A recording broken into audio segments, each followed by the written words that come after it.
Hello and welcome to a very special episode of the Goodstock Show. We have our co-host, Mr. Fran Jez in the building. Fran Jez. Fran Jez. We have my blood and biological sister, TALIA DOOZ, in the building. Hello. And the first female ever. Oof, wow. Okay. That's right. Pressure's on. Let's do The this. first female on the Goodstock Show.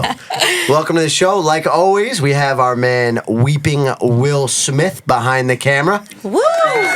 Will Smith. I like Will Smith.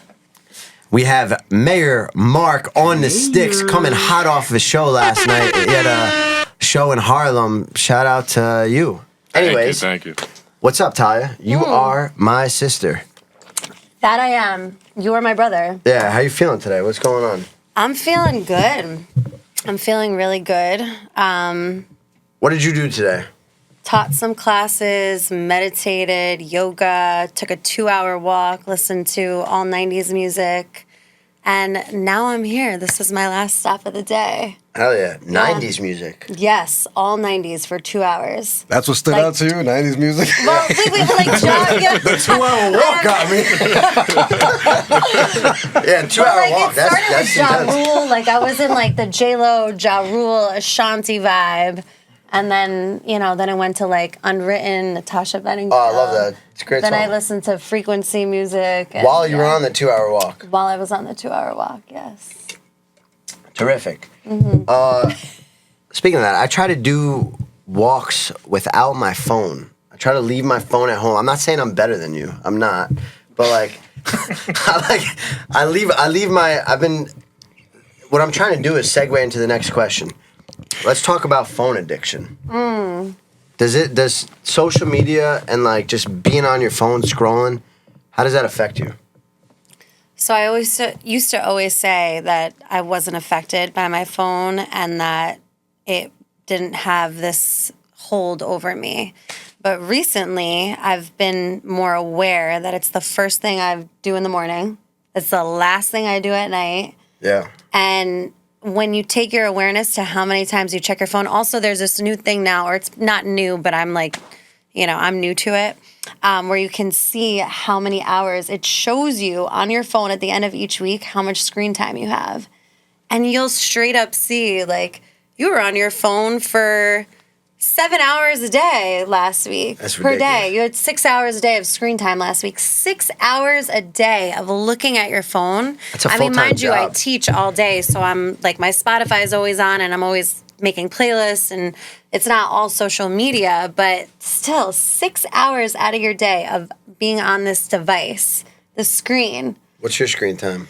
I don't even look at it. Do you think it's 6 hours? It's probably more.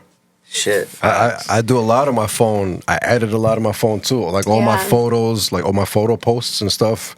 So I edit, I'm posting, I'm scrolling, I'm doing all the above on my phone. Everything I do on my phone. Yeah, Wow. I What actually about took you a guys? break of social media for It's a probably week. like 7, That was 6, 7 Damn. hours. Yeah. You think you're up there? Yeah, I don't know. Yeah, probably. I spend a lot of time behind a screen. It's crazy, dude. How do you feel when you're off of it though? Like when you know that you were on it for so long, and then you cut. Like let's say you have a day where you're like, oh wow, I wasn't really on my phone today. Do you feel that? Do you feel less foggy? Hell yeah, dude.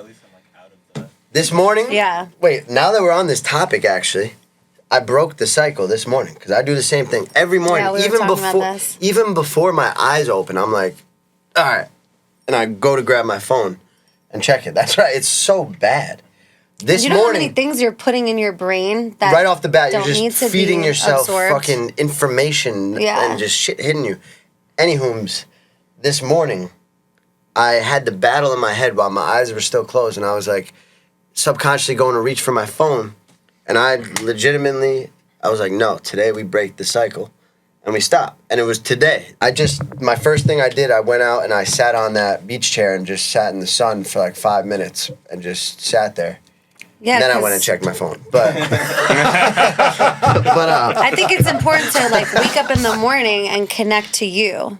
Like if we're connecting to what other people are doing right away, absorbing what people are saying, doing, thinking, we're so out of our own realm. And then how are we authentic? imagine going Yeah. on TikTok the first thing in the morning and seeing how someone's day in the life of a 23-year-old who works for themselves, and then they make their own coffee. Like, dude, imagine waking up in the morning and that's just 18-year-old millionaire yeah. No, it's sick, dude. It's giving sick. out life advice. Yeah. Yeah. No, it's a problem. I think it's the fucking downfall of like our nation, and I think it's the biggest disease. Like we were talking about our vices and stuff and our crutches. Yeah. I think social media, phone addiction, is one of the at the top. It's got to be at the top. Yeah. Yeah. It's sad It's too. the distractions. Earlier we were talking about being on social media all day, and then when it's time to do some work, you don't want to do the work. You'd rather go to a bar or something like that. I think it's because you're scrolling all day. You're feeding your, what is it, endorphins? Is it that are going to the off? bar is just another Yeah, like distraction. It's Your another dopamine and distraction. stuff. Yeah. So Just another reason you're to get feeding further your from brain. yourself. You're feeding Yes. your brain all this pleasure. So when it's time to get to work, you don't want to work. So you'd rather just do something else instead. You know what's weird too? Some of the work that like we do is for making content for social media. I'd rather produce than consume, though. I just want to produce for you guys to consume. Yeah. And then But we consume not too. consume. Yeah, we have to control our consumption and just produce. no, but Well, it's also little a bit of lot is consumption about okay. selling yourself. That's something that I'm bad at too. What do you mean? Like being an artist, there's pressure now to sell yourself because everybody is. It's not like some people have some social media, some people don't. Yeah. If you're an artist and you're trying to, put yourself out there and have a brand and market yourself, at the end of the day, you need to sell yourself on social media. That's a fact. and it's something that I There's no struggle with. escape. There's no escape. yeah, unless you can pay someone to do everything for you. Yeah, but which then it's is not genuine. Then it's not from you. Yeah, Right. but I mean, Then it's not. How are people going to connect with you if it's someone else making shit that's not what you're making? That's true, but at some level, an artist has to like delegate that work because they can't spend, like Jay-Z can't spend 5 hours a day. Kendrick can't spend 5 hours a day social media. He's got to do this show. He's got to go to the studio. There's so much other obligations, but that's at a certain point, not on the come up. But On the like, come up, we're Yeah. in the rat race right now. Yeah. We're trying to. But that's the best way to do it, because when you do it all, once you hire, you know exactly what you're looking for. Yeah, you just tell them like, this is what I do. Now I need you to do what I do. Exactly. Yeah. I have all the Yeah. examples. Just do that. And if you can't do it, you can't work for me. It's like a positive side to it. If you could like learn to work with the tool rather than like having the tool work you. Yes. Yeah. It's like, Right, Absolutely. because there are a lot of benefits. I try to, if you weigh it out, it's really corrupting the youth, I feel. Not that I'm old, but like I teach a lot of kids, and it's sad because I didn't grow up with it that heavily in my life, Yeah. Actually, I didn't grow up with it at all that heavily in my life. So it's just sad to see how their brains work, how they're posting at 10, 11, 12, 13. Things are being done because of these people that are looking behind a screen at them and not about what's happening in the actual room. So it's like, how are they going to develop as people? They're amazing kids, but how do you develop your brain in that way to constantly be performing for somebody who you don't even know who's watching you? Well, that's, You know what I mean? if you Yeah. make it if you make the art genuine and make it for the art, like there's no problem with putting it out there and posting it on social media and playing the game. But if Yeah. you're making it, this could go viral, or this could be like, this could be an attention grabber, or like this will be a hit amongst the social media. I don't know what the fuck I'm saying, but Yeah, no, that's lame. you know what I'm saying? If But you it's make the devaluing art for the art, It is devaluing then art right now. that's beautiful. That's like our modern day museum or something. Like you just, yeah. you 100%. It's a, yeah, it's a I platform. remember with dance, it was like weird because LA was always starting the filming first. Like that was a big thing that everybody filmed in LA, but New York was Hollywood. right. But especially dance classes, it was always at Millennium Dance Complex, all the commercial dancers, and New York was more. exclusive in that way. Like, we don't do social media. We don't film. It wasn't until recently that actually they're filming musical theater and jazz classes in New York City, and it's becoming exclusive. It's becoming People go to the class to get the video. of exactly themselves. everywhere now, not just LA. Now it's in Yeah. New York. It's everywhere. Dance is also becoming a lot about the video. Which Actually, is that's what a I'm trying to say. perfect segue. How did you get Sometimes in? we don't mind a video, though. You know, if you look good, you want a video. How did you get into dancing? And yeah, Well, in the womb, because our mother and our father opened up a studio when I was actually, I think, in my mother's belly, she started the dance studio in the church, and then she created. before that, she started at the church before that, but she probably opened up Central Park Dance while you were in there. Right, while I was Yeah. while I was in her Born. stomach, being born. And I just remember not having a babysitter. I didn't have anything besides dance. Like, I didn't even eat dinner at home. I ate dinner at the dance studio. I barely had regular clothes. I was always in a leotard. I was falling asleep to tap shoes in my ear. Me too, though. Yeah, we all kind of did, but my brother and sister had a little bit. At that point, they had babysitters. It was a little more rigid with you If guys. you weren't a dancer, what else would you? What would you be? You think? I've thought about this so many times. And I always come back to the arts because now I'm at a place where dance is different for me because I'm not performing as much, but it's still my soul. And so it's giving back. But if I weren't to be a dancer, it would be something to do with the arts still, or selling, or being around people, being interactive, talking to other artists, collabing, putting on events. Like, it would need to be something like that. I couldn't see myself sitting behind a desk all day and typing. Yeah, but what That's if you had to definitely not sell dance classes behind the desk or something, or like? Yeah, well, because I'm passionate about that. So it would be, yeah. I mean, I've had to do many different things. I've had to hustle to be able to dance. It wasn't like I was just on the stage. I've bartended, waited tables, hostess, Sushi rocks. scooped ice cream. I've been a secretary. I've done all the side Secretary? hustles. Yeah. Really? Well, like What? answered phone calls. Oh, and, yeah. Hostess at Abra, Hostess. phenomenal restaurant. Yeah. I remember those days.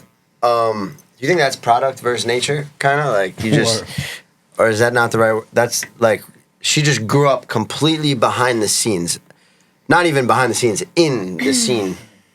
Is there no choice for her but to be a dancer? Like, how 100%. does Well, there's a that? whole story behind it. Like, I had to go away from it to appreciate it. I didn't just. I'm also a rebel, so You rebel. I had my moment of 4 years of being anti-dance completely. What ages were that? It was teenage years into, yeah, I would say 16 to 20. Yeah. And that's when I was like, I don't want to be a dancer. I want to be regular. I want to have a normal job. I don't want to be an artist. I associated dance also with my mom. And at that point, I was like rebellious against my mom. I love my mom. She's my best friend. But You put her through hell growing up. she was the dance Poor studio. mama. You know, like that was dance to me, my mom. And I wanted to rebel again. I wanted to be out late. I wanted to have fun. I wanted to have a social life, which I never did. I was straight A student and at dance all day, every single day in my leotard. That is it. So by the time I hit 16 and, you know, life Boys? happened. What was it? What? What got you out of it? Boys? Well, I was just going to say boys, you know. You started working too? Like, what else drew you out of the dance? Actually, I got a knee injury. Oh, okay. Yeah. That was at 16? Yeah. So I makes had sense. an injury. And I remember I was in PT. They had said I can't dance for a couple months, heavy duty. So I had a sense of relief during this time because I really, really, and I remember there was like a camp that was a rec camp and she didn't want me to go. And she actually Teen camp? we went to therapy for this exact situation. She's like, we need to go talk about this at therapy. I was like, why? Because I'm not going to dance one summer. I'm injured. And we went to therapy, and the therapist was like, you need to let her go to this recreational camp. And then that was the start of the rebellion for me. And then you remember that. Yeah. I'm 3 years younger than you. And that's what got me. And so then I became passionate about not dancing. I was like, this is not for me. I'm just doing this because of my family. And I was just born into this. And I need to explore. And I want more out of life. And so I did. I got all, different types of jobs that I didn't like. And I thought that I was going to, no matter what, I'm not going to be a dancer. And then I wound up, little by little, my soul went back to it. And I hate to say it, but it's part of my identity. It really is. It's my heart. Is it though? When I feel like, what if we dove deeper? Like, who is Talia? There's got to be more. Like, there's layers to everybody. That's an interesting point, because that's what you love to do. Right, but is it who you are? There's a difference between a hobby, and then there's a difference when something is so aligned and ignited in your soul from not even just this lifetime, from past lives or whatever it may be, that when you do that thing or you're connecting to something that makes you feel alive, that's no longer something you like to do. It's something that is part of you. And then that creates legacy, because when you're really doing something that's authentic to you, then you're affecting other people. So why wouldn't I want to make something that makes me feel the most like myself part of my identity? That's interesting. Do you think people are like lost and don't have that? I think majority of people on earth don't have that. I want to go back to the legendary. You felt the relief that you didn't have to go back to the studio. Interesting point. So, did you notice before that news that you don't have to go back? Did you notice before then that you didn't really want to do it anymore? I think it was, I was 16. So I think it was like, I was scared to pull away. That was all I knew.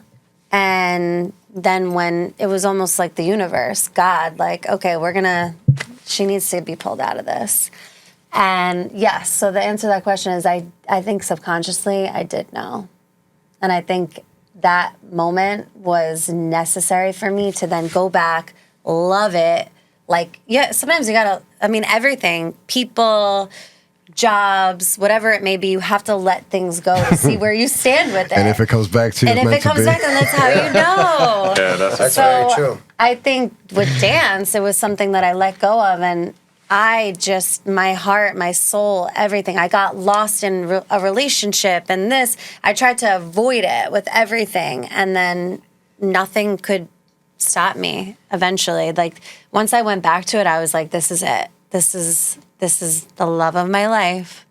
That's how I feel about alcohol. when I'm like, you know what? No more. Yes. Oh, shit. I'm gonna take a break. You're bad for me. It just comes right back. Think so? Look. Yeah, well. No, that's an interesting. I feel that way about weed. I take a break from it, I come back and I love it. I had a... What was the question?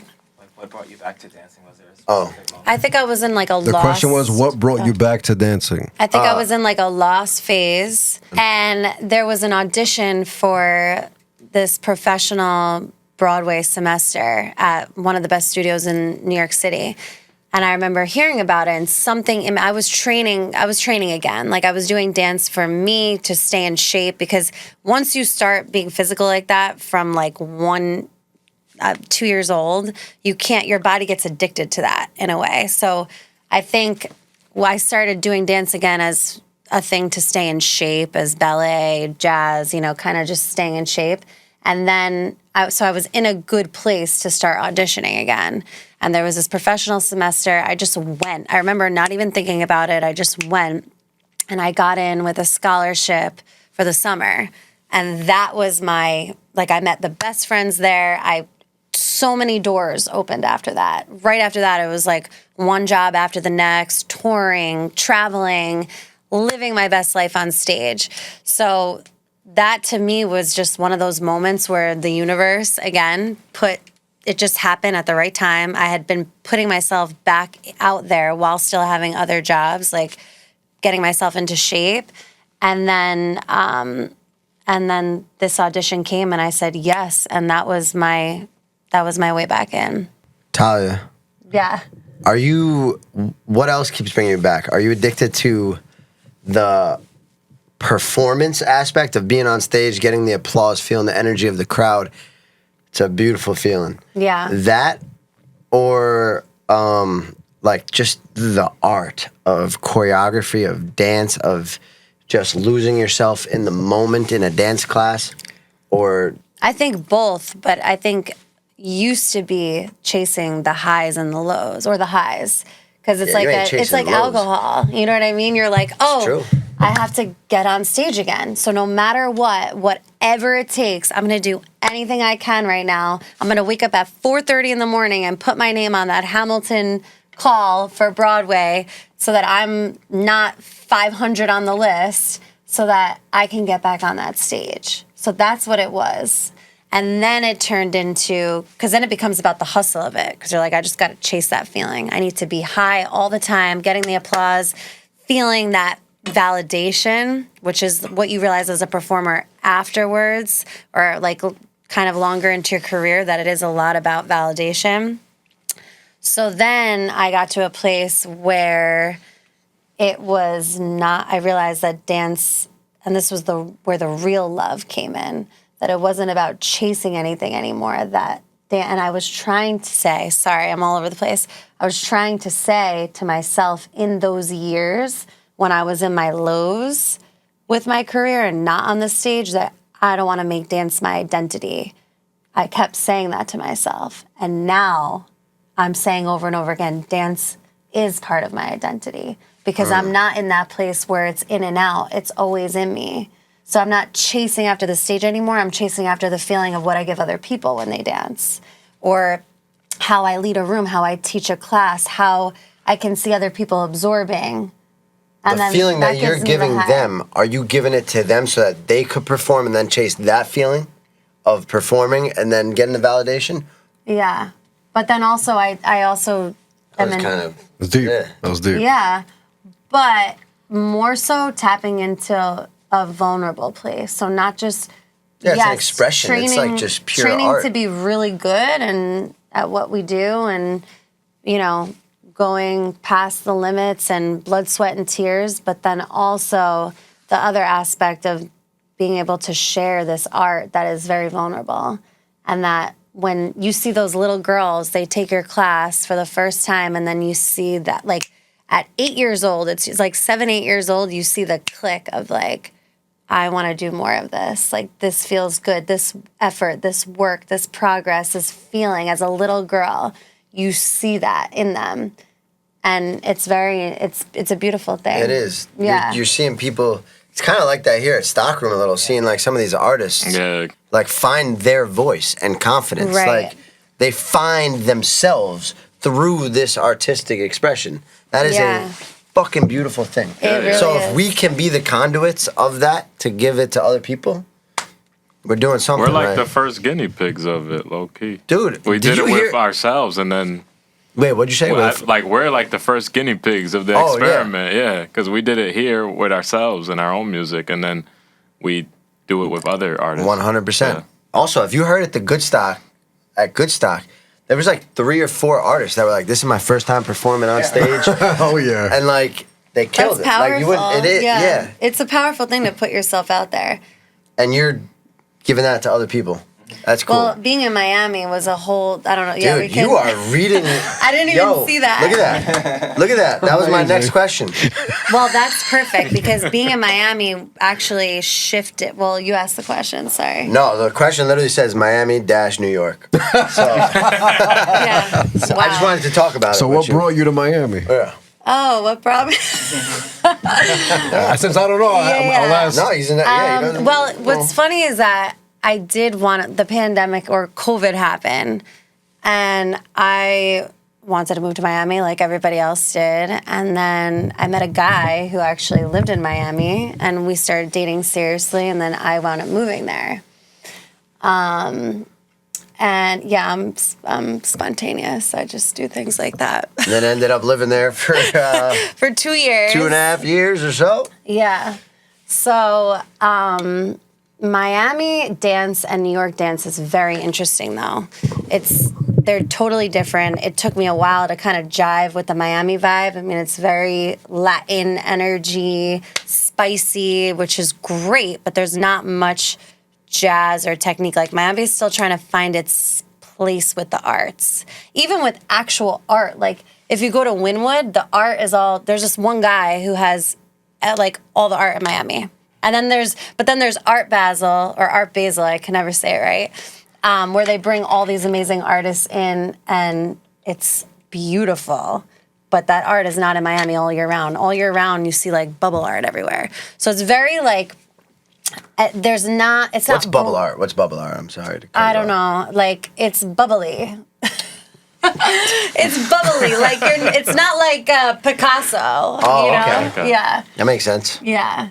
So, actually, great. it's a Yeah, it's a specific good- artist. I wish I knew his name. He was actually at Queen, I think, the night of my birthday. Oh, that dude who was sitting in the Yes, front with middle the flowy table. hair. I Yeah. mean, it's not like his art is bad. It's just that is the art that's being displayed in Miami. bubble So art. That's a. There's not enough variety. that's what I mean. So in the arts, there's not a lot of variety. There's a lot of Latin dance. There's a lot of dance cardio. And there's a lot of like sexy, right? So going there, I was like, what am I doing right now? Like, I just came from like performing Broadway shows and very classically trained. And of course, I like to dance sexy too, but like not full time, you know? So it was interesting. So then I went into the dance cardio scene. I went into the gyms. And I was like, what is happening? I was trying to fit into these boxes of like, you need to do this. You can't be too hard. You have to do it like, and I was like, I remember calling them being like, I'm going crazy. Because you're dumbing yourself down When in I a first way. went out and visited you, you were in an interesting place. Oh my Yeah. God. The phases when you were of Miami. when you first moved down there, Yeah. I remember you yeah. The phases of Miami. I've had like maybe 12 different jobs since I moved to Miami. I mean, before I even moved there, I had 6 jobs because I was like, I cannot be sitting on the beach all day. I'll feel terrible. I mean, I'll feel great, but you know, being a New Yorker. Can do that though at the beach. That's like the problem. Like Yeah. Miami still has that East Coast grit, like a little bit, Yeah. you know? It does. It does. So anyway, I wound up then tapping into these women who followed me out. Once I left the gyms, I started creating my own travel business along with the other stuff I was doing. And these women who weren't dancers, but they had studied with me, you know, throughout the gyms, and we had made choreography, and they felt like they were dancing more than they ever have. I saw a flip in them, like the 7, 8-year-old girls that I was talking about, same thing with them. Like and I like to meet people where they're at, and I'm very spiritual, so I didn't want to make it. I saw that Miami had this opportunity for wellness and spirituality through dance, but you have to be careful because, you know, some people aren't like that, and they're there for the workout. So after 3 or 4 classes, I would see these women shift, and they'd come up to me and they'd be like, I feel like I'm connecting to my soul. I'm connecting to my heart. I feel good. I feel sexy. I feel where when they first would walk in my room, they'd be like, you know, let's work out, put the arm up, you know, and it shifted. And I'm like, wait a second, there's something really beautiful here. And then that's what got me to start enjoying Miami a little bit more. Because I was like, I kind of see like the niche here where I can feel like I'm inspiring That's not others. Miami. That's anywhere you go. You have a gift that, yeah, you have a gift where you can transmit positivity and power into like people. Yeah, then I started. Igniting people's passion. What happened? What'd you say? It's almost like you're igniting people's passion. Yeah, you're an igniter. You're an I love that. I love that. You're I'll an take igniter. it. I'll take Or just it. like igniting their confidence and like their That's the like a thing. fire, like something in them that is like, yeah, you know what? I am a fucking powerful woman. It's like, a and I'll go spark, out and you there. get addicted to it. But what it is it's not so much power, because I was having these like very successful women take my class, and what you do when you're not a dancer, or even if you are a dancer, is you're trying to be like aggressive on the music, and we talked about it. We would have sessions after class, how these women who were like workaholics and go-getters, that dance taught them to just be more receiving and more in their feminine energy. So then that brought me to connect actually with this beautiful woman, Vanessa, who does all, like, taps into your feminine breathwork energy, all this like soul stuff and heart chakra. So we started collabing in that way, how dance brings it out, but then you sit down and you go even deeper, and you're realizing dance is, I mean, men can do it too, but it really became this feminine, sensual wellness energy. That was the vibe in Miami. Whereas New York, it's like total shift of gears. We're in the arts, like everything is, training. It's the hustle of trying to make it in New York a little bit too. It was People are more trying to make it. pioneer. Like there's different avenues you can go in Miami. Being a dancer in Miami, I wouldn't do. But that avenue is what sold me to Miami and what will still draw me to Miami. And those doors are, staying open. So what brought you back home? what brought me back? From jazz. Franchise. Talk about it. Well, we broke up. And yeah, so that brought me back here. I was going to stay there no matter what. And that was my initial response. I'm like, I just started all of this here. Why? Like, I feel I had worked so hard to like Miami for me. Like, of course, how can you not like Miami? So the breakup brought you back here? Yes, but how can you not like Miami, right? You're on the beach. You can be in your bikini all day, every day. You can drink as much as you want. Yeah, There's you can. beautiful people everywhere. But it took me a while to love Miami, to like, I'm not a surface person. I need to feel, right? So it took me a while to find my niche there. Then I finally find my niche. I'm like, I can see myself here. Rewired my brain to be like, it's Miami, not New York. Then we break up, and I'm like, why would I leave here? So I stayed there for a month and a half. I finished out my jobs. I co-directed a studio, a lot of alignment things that happened after the breakup. And then I came back here now, and I'm like, whoa. Now that I've healed, and I'm like, everything is like just zoomed out and less foggy, you realize that I don't know, that I may be in New York. Who knows? Because it is New York. There's no place like New York. It took me to leave New York to realize how much I love New York. And like, this is I think part of my identity is New York a little bit. I feel like it gets a little bit. But builds. I also want to say I'm proud of you.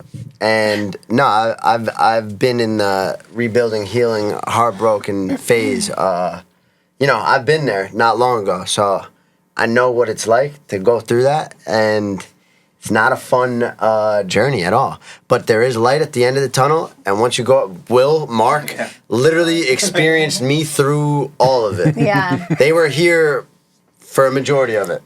You got some insights through that process. Oh, Yeah. it's like a glow No, up it's a after. When complete you're so transformation, deep, yeah. if you actually face it and you are in the rut of it and you are facing your healing and your accountability to it and everything, and then you, all of a sudden, you're like, wait a second, I feel this glow that I didn't have before. That's it's a fact. wisdom, it's knowledge, but you have to face it. If you It's go through a accountability breakup- is what you just said. That's a good word. Yeah.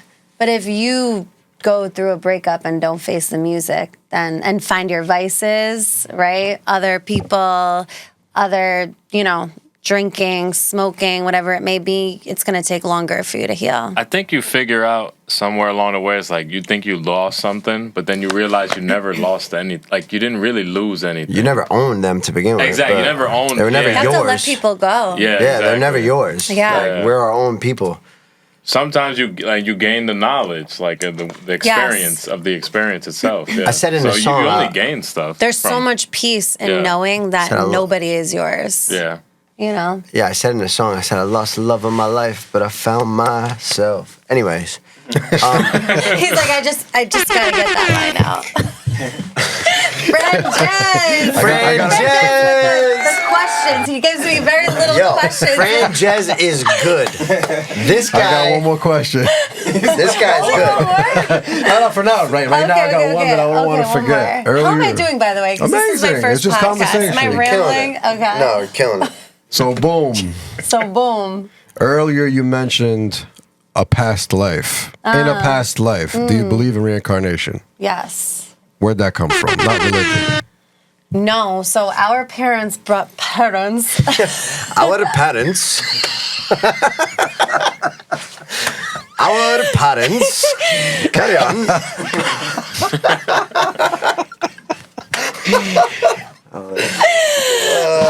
You with the doozes now, Franjez. I like it. Yeah. Our parents brought us up to. First of all, our parents are amazing. They're free-spirited, go with the flow, open-minded. My mom was always concerned about not having us go to like church or temple regularly. My mom was brought up Catholic. My dad brought up Jewish.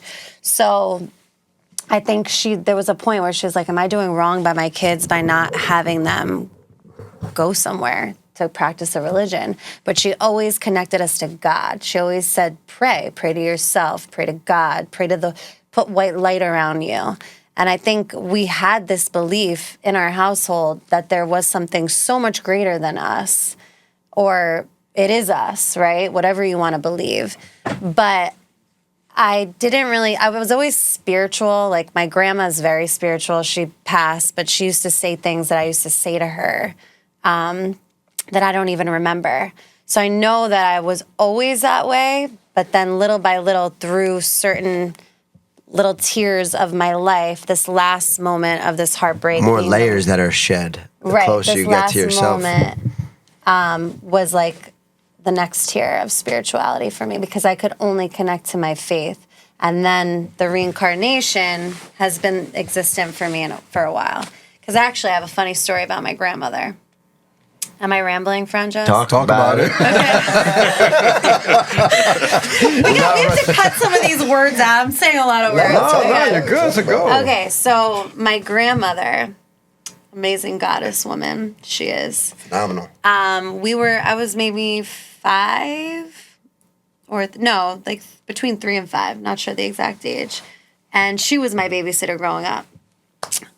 So she was at the studio. She always helped my mom with things, and I was outside. She was putting me down for a nap, and I was in her arms, and she's rocking me, and I just look up at her with just a different set of eyes almost, so she says. And I was like, Grandma, remember when I used to hold you like this? That's And creepy. I just stared at her. And then she was like, what? And I just completely snapped out. I didn't know. I went back to a kid again. I just snapped out of it. So that was one of the stories she would always say. And then later on, I went to a psychic healer after my first breakup. And she had said, without me even saying anything, mentioned that me and my grandmother were in many past lives together.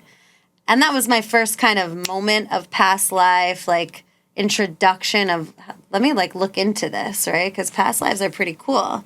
We're here for a reason. We have to be here and then keep evolving. There's a reason why we have a heart and a soul. Our soul doesn't die. So where does it go? Where was it? So there's all these questions where when you really try to get yourself out of the mind, like out of your ego, how can you answer those questions without tapping into that realm of things? Do you understand? Yeah. So what do you think is the afterlife? You think it's like you get a chance to redo your life in the physical world? I think that this is actually, so home is not here. Home, It's in the spiritual world. right. You believe in multiple heavens? I believe in different dimensions. heavens, afterlife heavens. I haven't You really believe in looked much different into levels. that. What do you so mean heavens? it's like, you know how your grandma or someone in your family says, pray, so we could be together in heaven, or be good so we could be together in heaven. Because if you're doing the same certain things and living by the same morals, you're going to be in your spiritual world, in the afterlife. You're around those type of souls. So that's why it's do good, pray, respect, blah blah blah. So I can see you in the afterlife, because if you're a demon in the physical world, you're around demons in the spiritual world. I don't look at it so much that way. I think more being true to your soul path.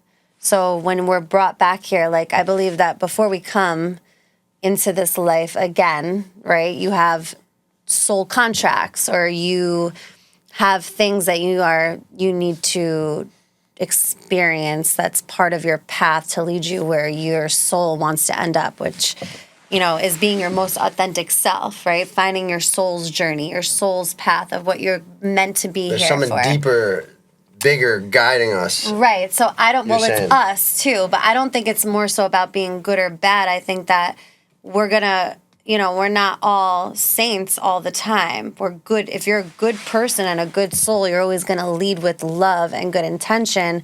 But I don't think it's so much about being like, I need to do this exact way so I could be in this heaven with my grandmother. I think that if you're being authentic to yourself, I don't know, right? We don't know. It's just that's why I'm asking, conversation. what do you think? But what I think, or what I would want to think, is that if we're going towards our authenticity and our soul's path and leading with love, then that is always going to be the right thing, and there's nothing wrong there. And you will be connected you'll always be connected to your people.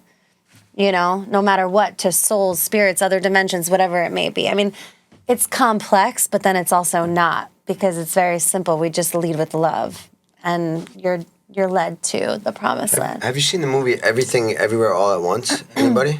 No. I saw we watched that. little part of it, but not Wild the whole movie. thing. It was kind of crazy. It's though. similar The part I along watched, those lines. The movie Soul is another good one to watch. We talked about that actually. We have talked about soul, but that one I never heard of. I gotta Everything write that one Everywhere down. All at I'll write Once that is one down wild. right now. That's a crazy one. Yeah, it's a crazy movie. So That's about like the multiverse and like different versions But of it's you. like crossing universes, crossing dimensions. One It is dimension crazy. you have hot dog fingers or something.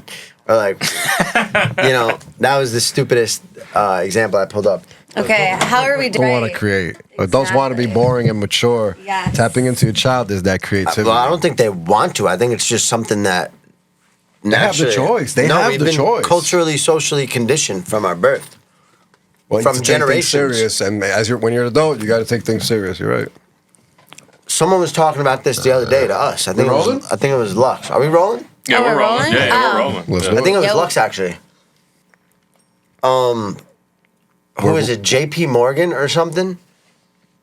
Like he opened up, or Rockefeller Yeah, Rockefeller. Yeah, it was Rockefeller. Yeah. The what? changed the way life was. Like it wasn't. I'm gonna digress because I'm not. I'm gonna. If I start opening my mouth and talking about it, I don't know what I'm talking about. It was basically like he bought like But a Marc, bunch of save me. like he bought a bunch of the land and like the food, like agriculture and like the whole food system and the whole kind of like economy and the He way, monopolized everything. yeah, I see, monopolized I see. agriculture And just made in general. everything a just pure capitalist, money hungry. Let's turn humans into the work slave machine. Something like Yeah, that. It probably yeah, happened yeah. before then. Yeah, but Yeah. that's the circle of life. Do you know how many times we've developed as a society and then it's just crashed? How Think many about- times you think? Probably more than Oh we my know. God, yeah. so many. Atlantis and shit. Yeah. And we go through the mini cycles within ourselves in this lifetime. True. We're so tiny, really think We're of a it. blink. We're a blink, baby. That's it. Do you think kids are like kids and older people? They're closer to the outside world. Like we're the farthest away from Oh, yeah. source, which is why it's the Exactly. hardest for us We're in as the mid thick adults of it. to find source. We're as in earth dimensional life as you could get. Like all of us in this room right now. We're all We're in the relatively deep the same. ocean. We are we're in the thick of it. And that's why at this point in life, this is when I think you need to tap most into faith, because we're not that little child and we're not older, right? When we know we're on the other side, we have more wisdom. We're creating wisdom. We have experience. We're growing. We're learning, but we're in the thick of it. So right now, having faith is the most important thing. Finding your authenticity, most important thing. Talk about your relationship with your siblings. Boom. My relation. Hey, Josh. I'll be here all night. Yeah. So I'll start with you. We have a good relationship. What do you think? For sure. Yeah. Yeah. We've definitely had many lives together. We've had some ups and downs, I'd say. We've had if you want to really get into it. No, we don't have to get into it, but... Yeah. No, we've had our moments of, I dated 2 of her best friends. I mean, I wasn't going to get into it, but I think he, secretly likes to say it. No, that's not even why I was going to talk about the ups and downs, but I don't know, somehow things came out of my mouth. Anyway. Yes, he dated 2 of my best friends. Yeah. Same pattern happened 2 times. 6 years apart, I think. 5, 6 years apart. Yeah. But anyways, that caused animosity. Not animosity, but that caused something where me and Talia used to be so tight. We still are very tight, obviously. But it's interesting when someone that close to you, blood, something causes someone to be make things weird and different. It was different for a little bit, especially after the first one was worse. Yeah. Well, I also think it teaches you unconditional love, because there's very few, I always give people the benefit of the doubt, but I'm a big believer in unconditional love to the people that's what our mom always taught us. So. You have 2 free passes with any of my friends now, I guess, but anyway. Carry on. You were getting at a really genuine good point, and I ruined it. Yeah. Carry on. So I think you cut people, there's been people I've cut out because that's a choice. That's what you want to do. That's... Podcast, huh? Yeah. Who says I haven't already? Oh, shit.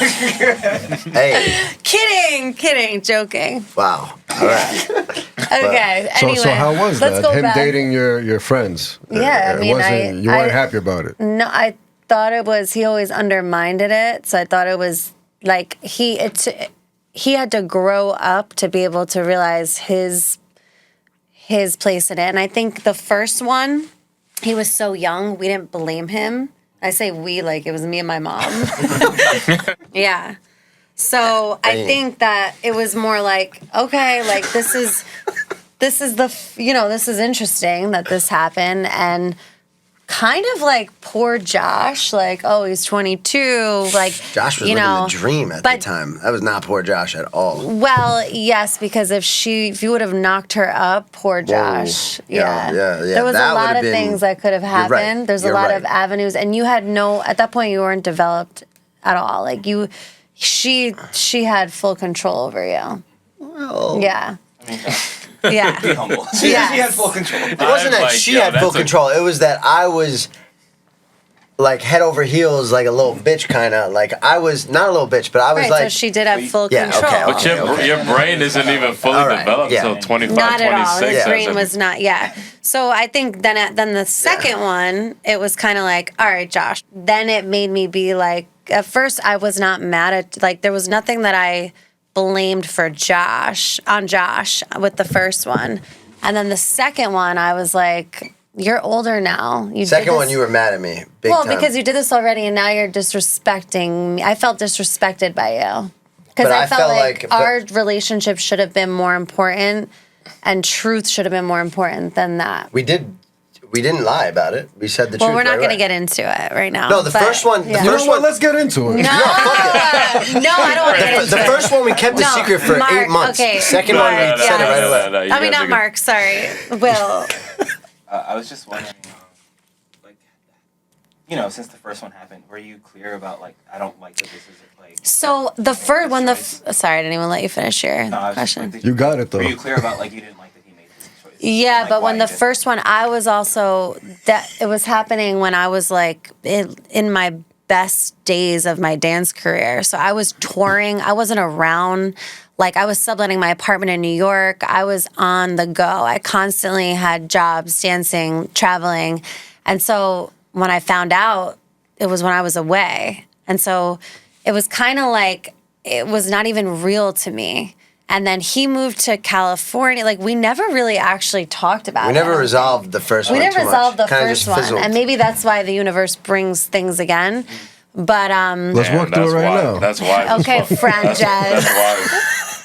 Frangie. I'm gonna call you Frangie. I'm good with that. Have you heard that before? Yeah, Teddy Waves. Teddy Wade? Oh, Frangie! Frangie.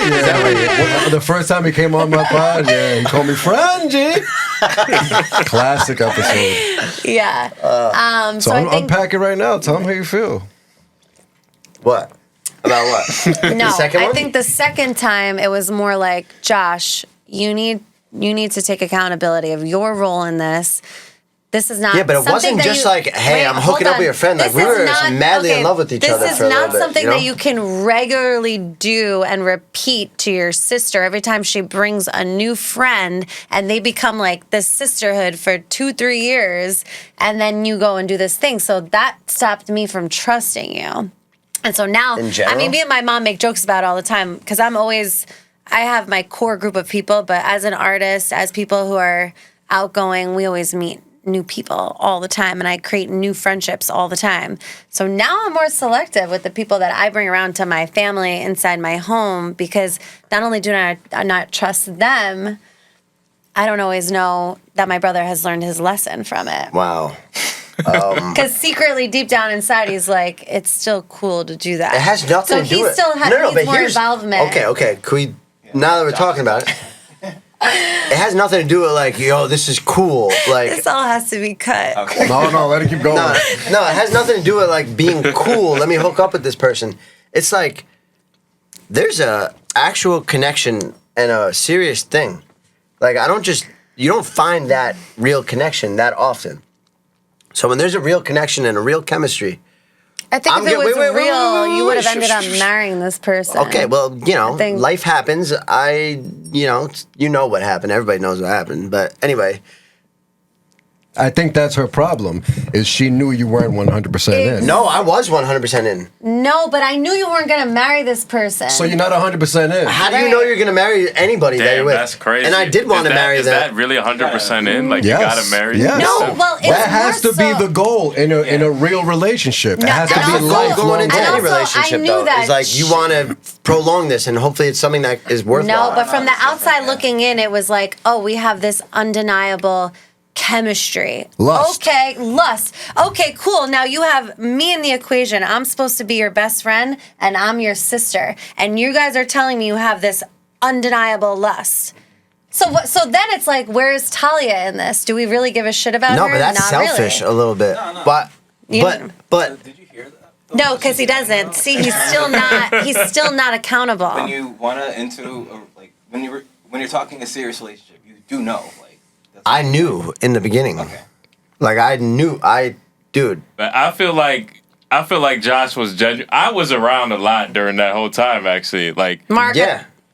They were. She was I here feel all like, the time. like, bro, Part of I this. spent a lot of time with Josh that year. Like, that was crazy. Yeah.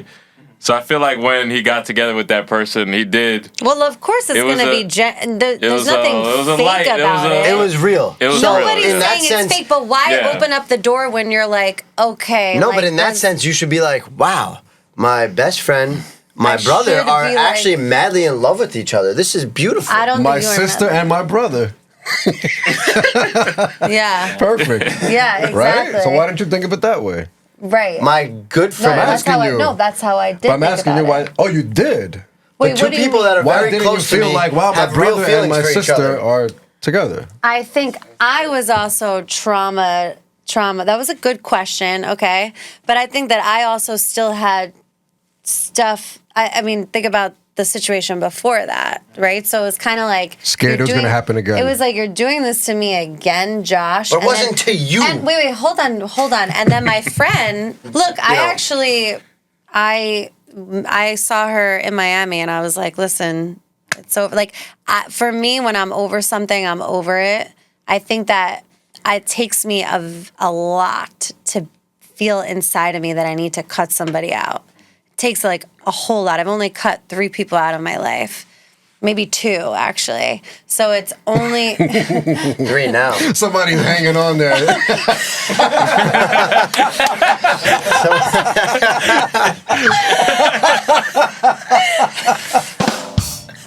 Somebody hanging on the edge. Whoever that third person is, damn. You're out You too. don't even know it. Yeah. You don't even know You're it. hanging by a fingernail, brother.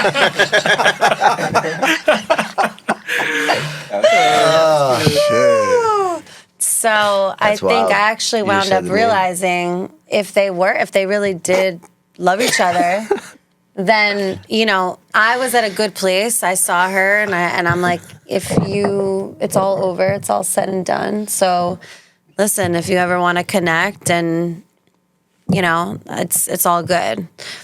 So that's somebody that I cut out of my life, but I wouldn't mind, you know, dabbling as friends again a little bit. You heard it here first. Finally hear your sister's thing though, that she doesn't like that you do that. Yes. Okay, but how are you just gonna? No. Here's my thing with that. No, but the see, last one wasn't what he it was, doesn't take but, full like, accountability. No. I hear that it is a thing that is. I understand, and I never want to hurt my sister or like make things weird or like upset you or any whooms. I don't know why I keep saying any Anywhooms. whooms. I don't know. I said it twice today. I've never said that in my life. Anyway, Josh is turning into like have you guys ever heard me say any whooms? Ever? Where the fuck is this I coming can see from? that on a t-shirt. Yeah, any whooms. Any whooms. Where the That's like fuck is this something coming a from? teacher would say. Like, Yeah. Any whooms. Third time's a charm. No, yeah.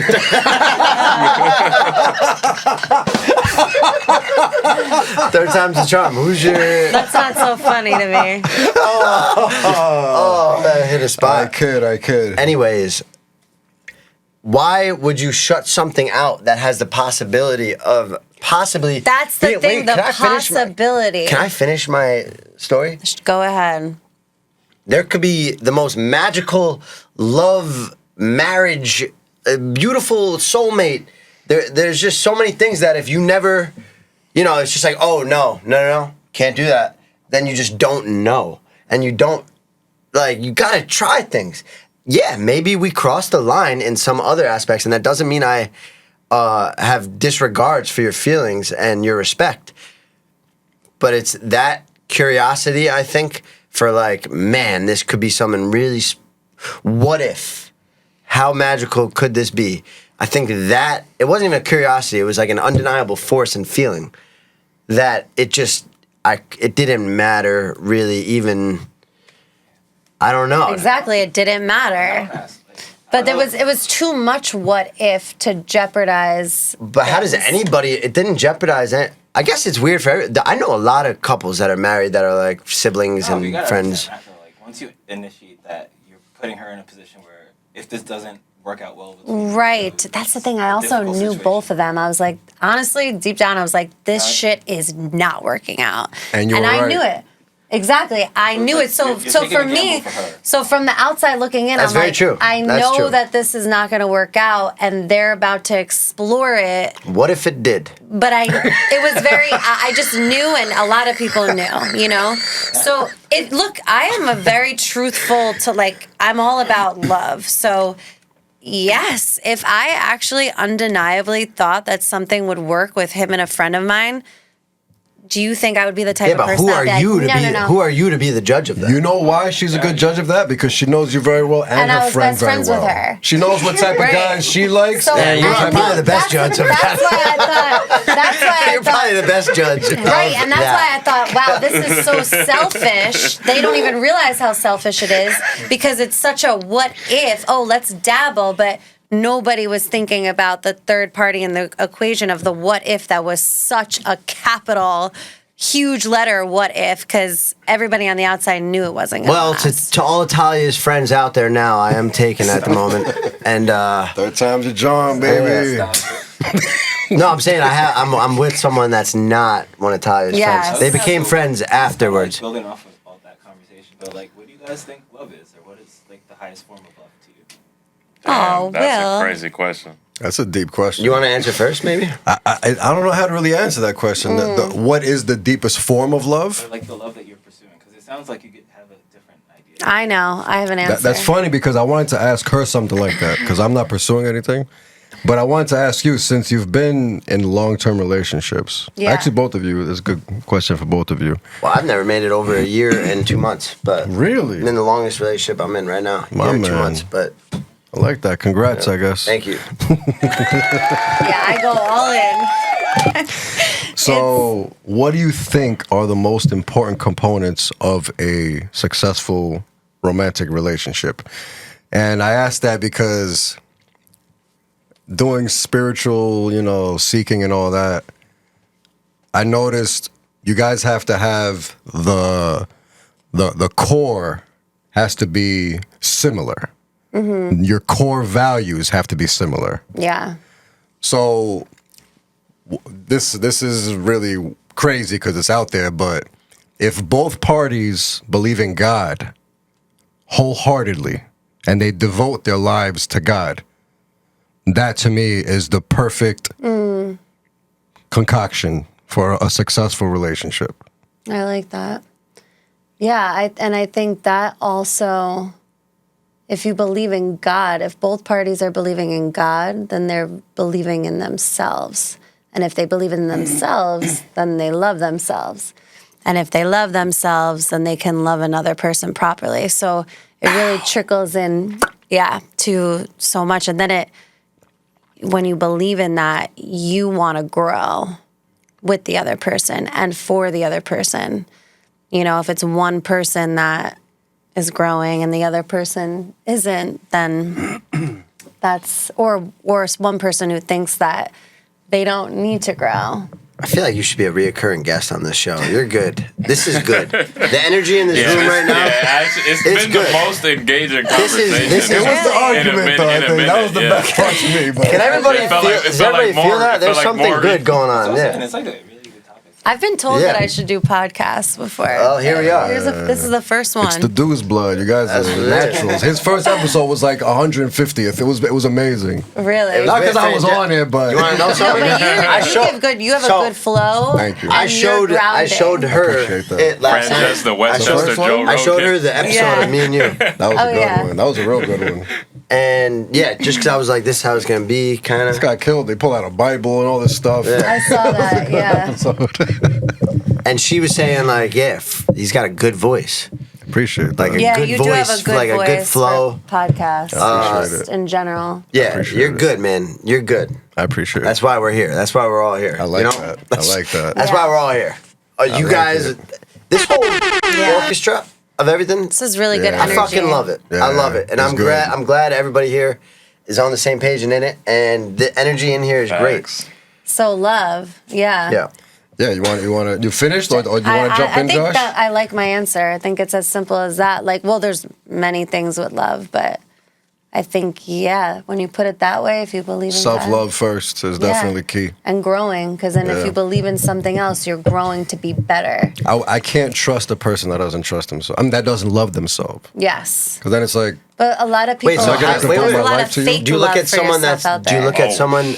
That's facts. Wait, Yeah. do you look at someone that's? wait, she said something crazy that they reacted. What'd she say? No, there's a lot. It's deceiving because there's a lot of fake love for yourself out there. Oh, yeah. Toxic masculinity, Superficial. toxic femininity. And that's social media too. That's where that plays. Some in. people think self-love is just doing what you want all day, every day, which could be That's eating hedonism. fast food. Hedonism. That which could be eating horrible every day. Well, You're that's what I was thinking, gonna say. I'm So- self-love, doing what I want. Right. You said I don't know if I trust someone that doesn't love themselves. Yeah. This is going to be a taboo topic, but someone that's like overweight, obese. Can't trust them. Flat out. Straight up. And I learned that recently. Interesting. If you can't control your mouth, your sex drive, and your stomach, I think the three are, What about your palate for alcohol? I can trust an alcoholic. Why is that? I can trust an alcoholic. Oh shit! No, person that gives into their urges and their things. Can't trust them 100%. You can't trust someone with a vice 100%. I have Weak vices, for that but we vice. all have fucking 100%. vices. It's that weakness. It's I how have- strong is that I think, weakness? okay, I have here's the thing about the weaknesses. How vices. strong is that weakness? Okay, Might here's not the never thing take about over. the- I can't trust you on my sister. Yeah, exactly. Exactly. No, exactly.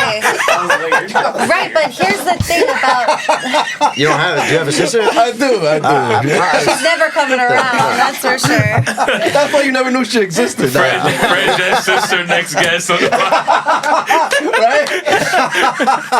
Here's the thing about vices. I think that if you know somebody has a vice, or everybody has their stuff, there's healthy vices, right? I'm fact. addicted to dance or working out and sweating and all that. And I do drink a little bit, but I'm not addicted to it at all.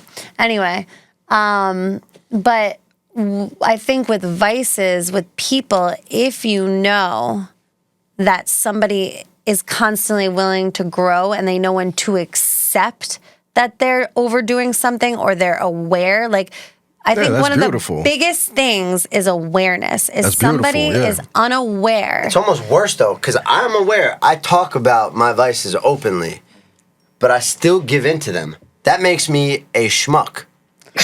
Well, Like, I'm an asshole if I'm What? knowingly giving into my urges and my weaknesses and my vices. what? I think you said it was like a Yeah. or something.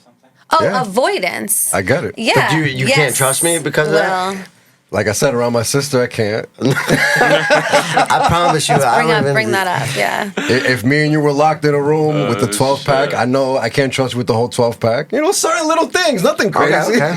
I know I you're guess gonna drink that's- 6 Well, at least. also, I think that's something that that actually I remember I think I was 21 and it was New Year's Eve, and that's when we always did like the New Year's resolution, right? Everybody, I don't know if you still do that, but I sound like a grandma right now. Remember those days? Like you did the New Year's don't know if you resolution? Do you kids still do that these days? They ain't making no I remember resolutions. I was 21 and I knew I was always late to things. I think people didn't You fully. were always late to things, or no, but are always listen, late to things? I think that people looked at me as, I felt that people at that time looked at me as wishy-washy. And it's because I didn't have a word. And I remember I was 21, it was New Year's Eve, and I was like, my New Year's resolution is that I'm going to have a word for Like the your rest word of is bond? My word is my word. If you have my word, you trust me. And that was like it just was a moment in my life where All I I realized, have in this world is my my word and my word. balls. And I don't break them for nobody. Who said that? Scarface. Come on. Mm-hmm. Right. That's definitely a bar. yeah. So if you're somebody who's That's like, Tony oh, Montana. I won't Tony take, Montana. there's a difference between meeting a wishy-washy person and you know it. And they could be a good person, but you know that they don't have that backbone to say no because they haven't done the work. And then you know somebody who's a good person. You know, we may mess up. We all have flaws, but you know when somebody has a word. And I think at 21, I realized I need to have a fucking word. At 21, that's Always. amazing. Yeah. I learned that a few years ago in a book, how important the word, how important your word is. Yeah. If your word ain't shit, nobody around you is gonna ever think you're anything. Right. And they're not gonna trust you, believe you, nothing. Let me play devil's advocate. Let's to that do it. for And a then you little don't bit. trust yourself either because Can't you feel trust bad yourself. about yourself. You're letting Yeah. yourself down. You're letting other people You'll down. give into anything. Your and word then ain't it shit. trickles into your vices because you feel bad about yourself. So then you avoid yourself. So you drink. You. I have an smoke. interesting... But how you do anything is how you do everything. So if you slack here, you're slacking everywhere. Exactly. If you say you're not gonna do that and you give in, you're gonna give in to everything. And I don't trust people like that. Yeah. Cheers. That's a good point. Yeah. Sorry, bro. Good. No, I'll play devil's advocate to that for a second. So, in the example of you gave your word, but it's totally like you gave your word to go to this to go to this party or go somewhere, and it's just for the soul of your like friend or something, but it really is gonna fuck you up. You have to work the next day early in the morning.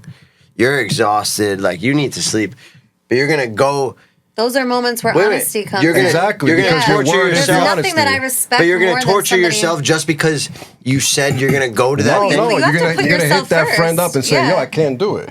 And if they know It's you're a more solid respectable, person, yeah. they're gonna believe you. Like, yo, my man never cancels. If he Right. cancels and he says he doesn't feel well, I Exactly. believe him 100%. Because of his No word. problem, bro. You feel better. I'll see you at the next Okay. party. Okay. 100%. Because when Yeah. your word is your word, good or bad, it's respected. What's the gray area though? Like if you don't want to, Straight up. and you Straight still, up tell but, them, yo, I don't but want you to do still this. go because you feel bad that this person might feel a certain way. No, like I'm that's gonna let something them that's down. shifted in me now where I'm not a yeser anymore. Yeah, so I yeah. actually don't commit to things that I used to. We'll have something. That's what I was Yeah. trying to say. Like that's when you gotta just get or train yourself to be more careful with your word. Don't. Exactly. Yeah. Well, it's Boom. people pleasing. You're like, oh, or you're in the moment and you're like, yeah, let's do it. I stopped doing that because I'm always in the moment with people. And I used to find myself being like, yes, let's go to freaking Italy tomorrow. Will, and that's I'm like, wait a brilliant. second, I can't, So I don't do that as much in the Yeah. moment. Does it takes honesty though and humanity to know that I have my flaws and I do things like that sometimes, but I want to be better and I try to be better. Does Right. that mean anything, or is it like, nah, dude, just be fucking better? Straight up, just be better. That's it. Yeah. Yo, Yeah. because Because you could use that excuse forever. excuse, that's exactly what I was just about to say. Yeah. Same thing with excuses. Because to me, an excuse is kind of like a lie. Yeah. So it's like if somebody's constantly making excuses for their actions, Mm-hmm. I'm you know how it's hard for you to cut people off? It's very easy for me to cut somebody off.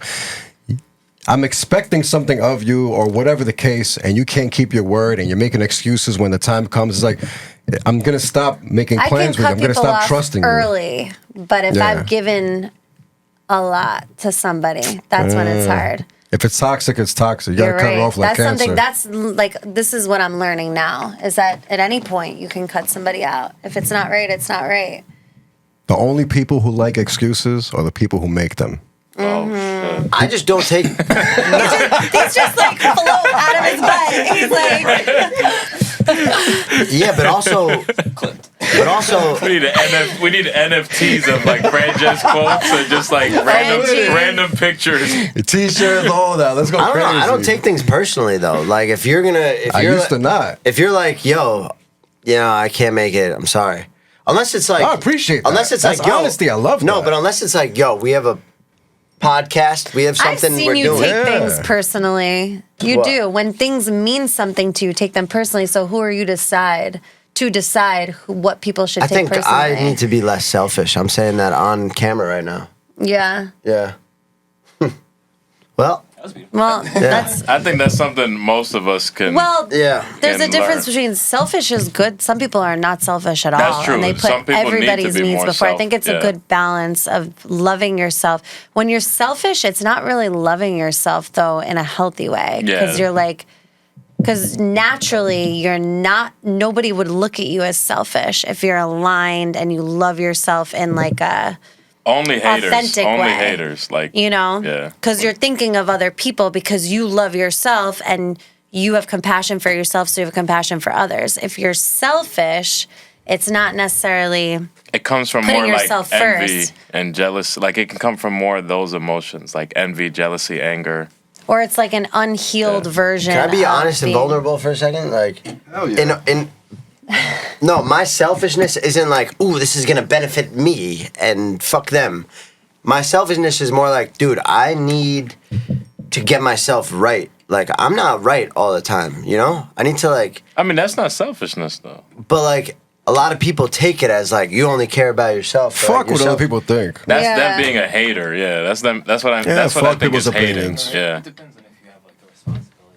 That's what I'm saying. Sometimes I usually try to make my responsibilities. Like I'm a man of my word to some extent, to most extents. Unless like I'm really like, dude, I need to just not go out there. I can't That's do that also right the now. funny thing about siblings is that I have watched him develop. Like he used to be way worse. I see that In what? he's aware, Worse in just what? with like responsibility, and that's a sibling relationship. You're seeing somebody from the womb to being a grown human. Yeah, grown we man literally and were. developing. I've known you my entire existence. So many phases. Yeah. Yeah. That's crazy. I just didn't know you for 3 years. Yeah. And then we have a little sister, Juliet. She'll Yeah, be we on the didn't talk podcast about Juliet too. yet. Nice. Yeah, no, I mean, I don't mean to be selfish, but sometimes I need to get myself right.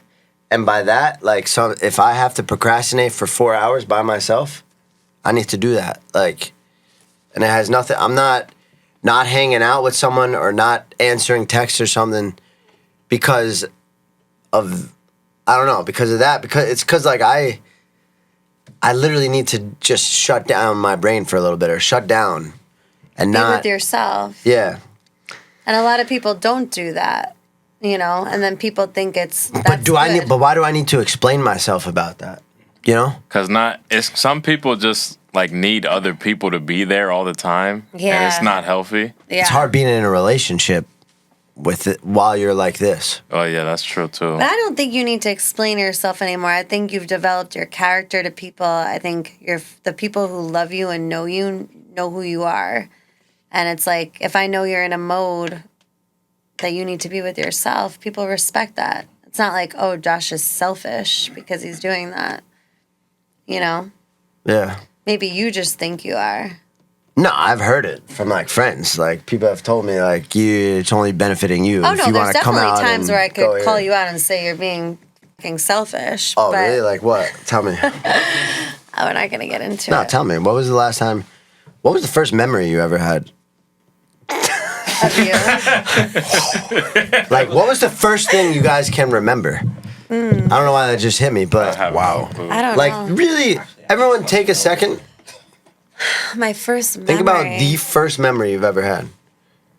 My dad, like fighting with me. How old? I was like on my back. But you have the vivid memory of it. Not a vivid. It's like foggy or like. Vaguely vivid. Yeah, but I kind of remember like the actions, kind of like face he was making, like background. Like I remember the room we were in, kind of. Yeah, How old were you think? I don't know, maybe like 3. I think mine might be 3. I might be in my grandma's house just running around. Yeah. That might be like the But it earliest I could registers think in of. your head? Yeah. Yeah, I could picture her, like her apartment. I remember where it's at still. It's on Main Street in Yonkers. You have a good laugh, too. Thank you. Yeah, I appreciate that. it's a good one. Got to be bone with it. I know I said you could get one of my friends, but Oh, God. I'm joking. Shooter. Guy's good. I don't remember my first memory. Okay. Do you? I think I do. I remember being in Israel at like 3 years old or like very young, and I remember my Game Boy getting thrown out the window by one of our. Cousins? We Yeah, have he was many cousins especially. there. He was. Oh, yeah. I was remember that. Avi. Yeah. Avi. He was handicapped. Yeah. Special needs. In a yeah. wheelchair and stuff, and he threw my Game Boy out the window. You cried? Oh snap! Yeah, That's that a was- crazy first memory. I was 3 years old in Israel. First memory was That's heartbreak. what I remember. Yeah.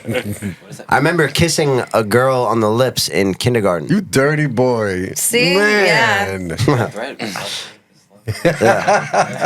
Wow. Do you think if you dive into your memories, there's some symbolism between that? Like getting my Game Boy thrown out the window and then having a first kiss?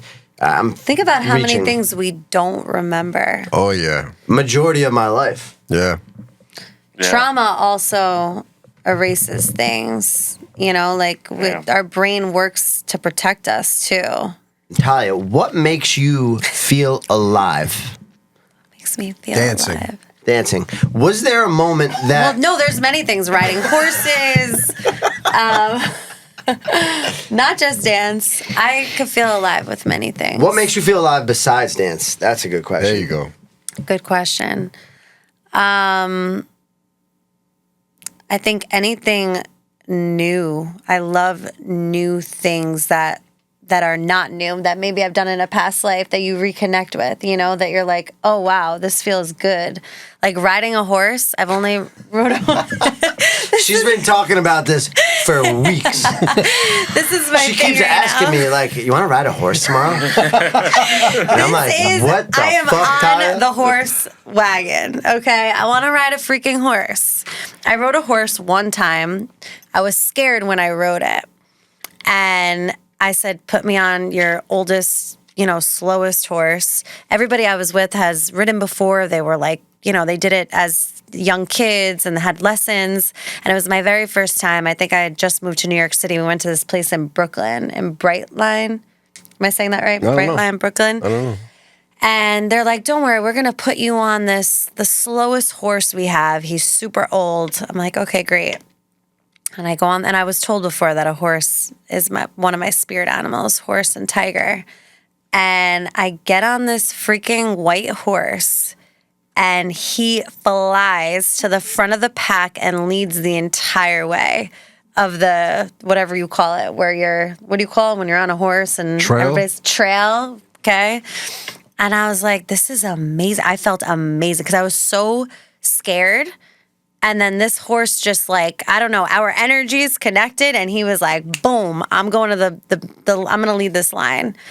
And it was such an exhilarating feeling, and I've been wanting to get back to that since I've had that moment. I just want to ride horses every day now. They got horses in City Island. Let's do it. In City do it. Island? Yeah. So that's Interesting. something that makes me feel alive. Let's go do that. And then we could have a podcast after, talk about how Talk about alive it. we felt. And just anything that is like inspiring and has to do with creating an inner child energy, something that taps into soul and authenticity. You know, not just like, Well, what is one of those things? I think there's so many things. I don't think it's just, I think One. it could just be us having a Name conversation and sparking something, and I feel alive. I feel alive right now. Yeah. Yeah. Do you have a role model? Who's like your role model? My role model, I guess my mom. Me Yeah, too. I Me love too. my mom. I also just think she's a perfect combination of like soft and strong, and she's got a lot of balance. She's the best. Yeah. She is a beautiful woman. And so is father. Our parents. Our parents.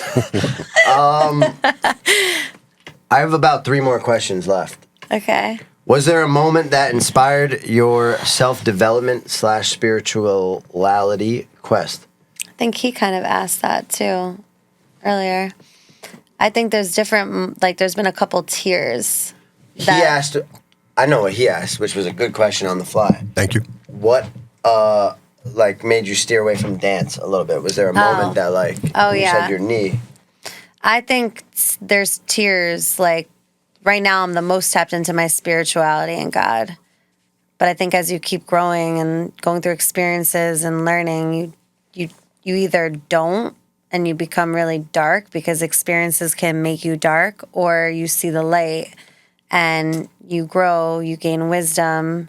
In a way, when you're in a redirection of I think transitions are what brings you to spirituality. Because you're in the unknown. So you have to go to tap into that place of depth within yourself, because you have to believe in yourself. And believing in yourself is believing in God. Talk about it. Where do you see yourself in the next 3 years? I see myself doing what I love, traveling the world with all the people I love around me. Where do you want to go? I want to go to Dubai. Why? So I want to ride a horse there. They got it in City Island. Go to the Bronx. I want one of those pictures with the horse. No. I want to travel the world. I want to go to a lot of random places also. India. And there's so many people I haven't met yet, so many experiences I haven't had, and I'm a big believer in just living. And so there's so much life to live. Like there's one... Experiences. It's one thing to live. My mom always said there's like the swimmers that like just go through life or this lifetime or they're on top of the water. And then there's like the second group of people that, you know, they're swimming, they go up and down a little bit.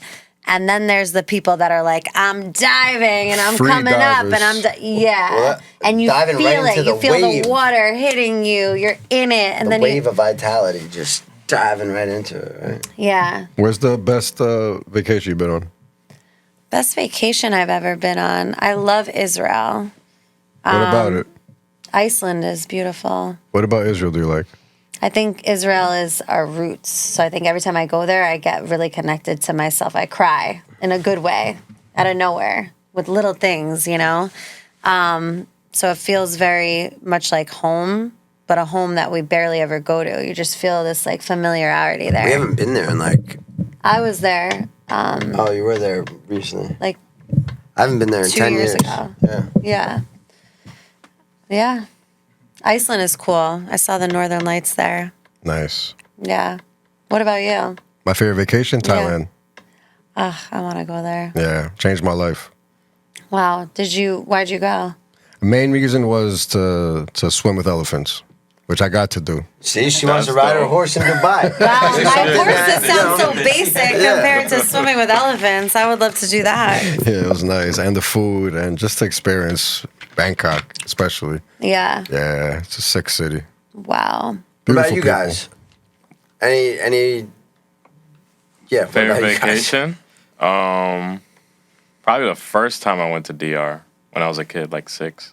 Not recently. Nah, I had 3 times DR. So first when I was 6, first when I was 16, and first when I was 26. So all 10 years apart. Wow. Oh, wow. First one was the best. The second one was the worst vacation I ever had. So best vacation, Why worst was that? Why was it Why the was Oh, worst? I got sick and shit. And the resort sucked. Like the resort we went What, to. from the water? I heard the water's not good there. I got some bad water. So that sucked. And then this time was like pretty good. Like definitely top like 10, 5 vacations. You brought weed with you?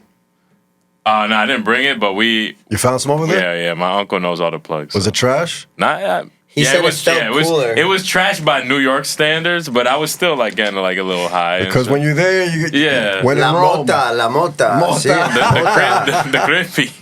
He said he felt Creepy. cooler. Creepy's the high Yeah. level. but like agree. low key, when you smoke shit that's here, that's like 30%, and like all the gas, like the dispensary shit, like you're not. That stuff is nothing. Like Yeah. Will? My favorite recent vacation. Wait, talking to Mark's mic. Yeah, you My guys should have been favorite recent sharing. vacation was probably Ohio. I went like Wow. what's in Ohio, but I went to see the eclipse with like. Oh, yeah. Oh. That's sick. Oh yeah. It was like Very cool experience, I'm sure. The full eclipse. It was beautiful. Probably once in a lifetime shit in the United States. You went with like 20 friends, you were telling me too. It was really. Wow. Dude, I can't even like count 20 friends right now until I go with. That's crazy. That's tough. Yeah. You got 20 friends together and all just went Yeah, to. I didn't personally organize it, but like one of my friends or a couple of friends, they got together or like planned it out, got the Airbnb and stuff. That's beautiful, Like my man. festival crew, like we've gone to like shows and stuff all over the country together. Dude, you're doing it right. Like that's life. Honestly, those are life experiences. She's yawning. We gotta kill this. No, we should though. It's probably been pretty long. How long has it been right now? Hour 30. Yeah, we're gonna end this soon. Last question. If you were leaving Earth, what would you leave the people with? Like one message. Talk to the camera. Let them know. What would I leave Earth with? No, what would you leave if you were leaving Earth? What message would you give to the people? Leave the people. Authenticity. I've said it so many times tonight. I think that trickles into everything. Your relationships, what you do in life, how you are as a person. It's the highest frequency. So I think finding that's the journey, is finding authenticity in yourself, other people, and in life, and leading with love and being beautifully flawed, because we need to mess up to be able to create the wisdom that keeps us moving forward. That is beautiful. Thank you, everybody. Thank you, that was a Talia. serious note there. That was phenomenal. Talia Doooz. Talia Doooz. Give it up for Talia Doooz. Where can people find you if they wanna find you? Or Social media? You don't have to. Yes. You can go incognito. Talia, TALIA 2_7. Any new things coming up? Any shows? Any events? What do you got coming up? Right now I'm in New York until the end of August. August 15th, we're doing a CPD live night at our studio in Scarsdale. And we're having bachata, live music. Where's the live music coming from? It's coming from Stockroom Records. I didn't tell you guys about that yet. So that's They going to just be brought an that up to me awesome yesterday. night. Super fun, lively, charismatic, great people, great food, good drinks. And we're all just going to feel good and feel alive. We're going to connect to music. I'm going to lead some steps. We're going to have a bachata instructor. And we're also going to have a hip-hop instructor. And everything is to live music. So it's half-hour segments of each style. And then in between, we have some food, some drinks. And we just dance after and connect and live. I look forward to coordinating the band rehearsals for that. Yeah. August 15th. Yes. Thank you, Marc. Mayor Marc just had his own personal show out in Harlem Oh, wow. last Thank night. you. This dude killed it. He made money from having his own show. Like, had people come out. You're living the you. dream, bro. Thank Seriously, you. like that's awesome. More to be announced. It's amazing. yeah, I would it's love just to the go to the beginning. next one. Yeah, in August 23rd, actually. Oh, okay. Hell yeah. Lower East Side at the Lancey. Fire. Oh, amazing. Fire. Yeah, I used to go there. Yeah. Will, behind the camera, just the most amazing, great soul of a human being. Thank you for being here. The room tonight was great. Will Franges, I want to talk to you guys about making a TV show of some sort, so we'll talk about that another time. I was talking to him earlier. We'll talk again. Franges, mi hermano. Hermano, we got a lot to do, brother. Not hermana. No. I don't understand. I don't. Talia Doooz. Franges. Fucking beautiful one. Thank you Fucking for guys, having this me. was great. This was great stuff. Thank you, guys. This Talia was Doooz, awesome. thank you. Thank you to everybody for watching. Please subscribe. The Goodstock Show. We got more episodes coming out. It's been real. Peace and love. Thank you. Peace and love.